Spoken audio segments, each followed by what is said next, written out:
Hello mga ka-idol, for today's video mga ka-idol ay naglatag nga pala kami dyan mga ka-idol ng supply para sa new assemble blowing machine mga ka-idol. Power supply lang yan mga ka-idol.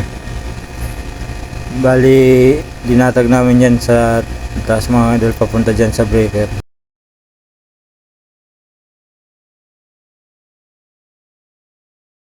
Bali binabalatan ko yan mga ka-idol, medyo maganit yung royal cord na yan mga ka-idol, kaya medyo nahirapan ako dyan ng kaunti.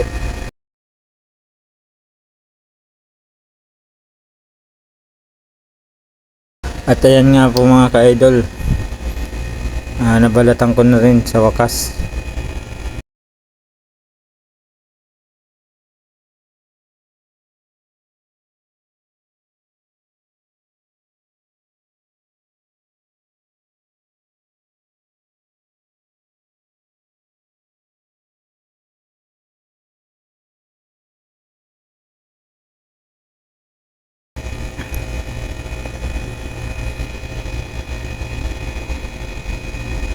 Ayan mga ka-idol, dumating nga po pala dyan si Mr. Toots.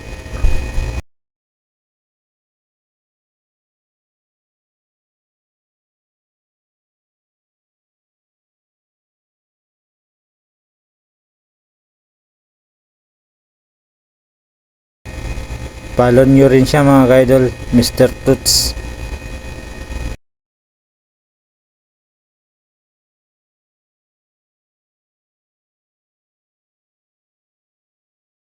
Dahil nakita siya sa camera mga ka-idol yan, tutulungan niya ako dyan.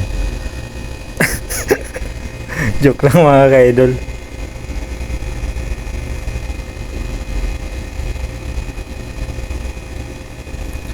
Matulungin talaga yan mga ka-idol.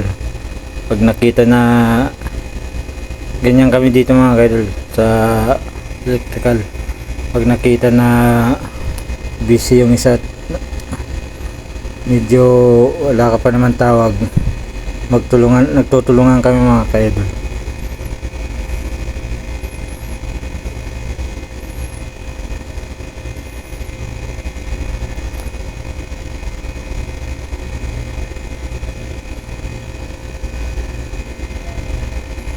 Saka dito mga ka-idol sa abroad, kailangan magaling ka makisama.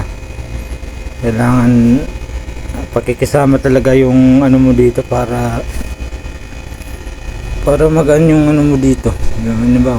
Magaan yung buhay mo ba? Yan, kagaya niyan, may ginagawa ka. Kung wala kang pakisama mga ka-idol, di ka tutulungan ng mga kasama mo.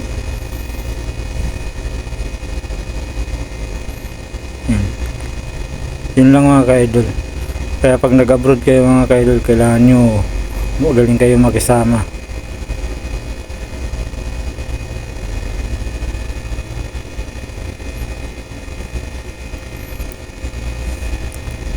Saka kailangan lakasan nyo yung loob nyo mga ka-idol para gawin yung busy yung sarili nyo para hindi kayo malungkot. Ganun. Yan mga ka-idol, tapos na nga kami dyan at binabalik na namin ang aking kasama dyan mga ka-idol na si Mr. Toots. Bali pupunta na kami dun sa kabilang dulo. Nandun naman yung aking kumpare nagwa-wiring. Yan nga ka-idol, at pagdating namin tapos na yung kumpare ko dyan, winiringan niya na yung power supply dyan. Yan, bali yan pala yung control mga ka-idol ng glowing. Ito yung glowing machine mga ka-idol. Yan. Thank you mga ka-idol for watching.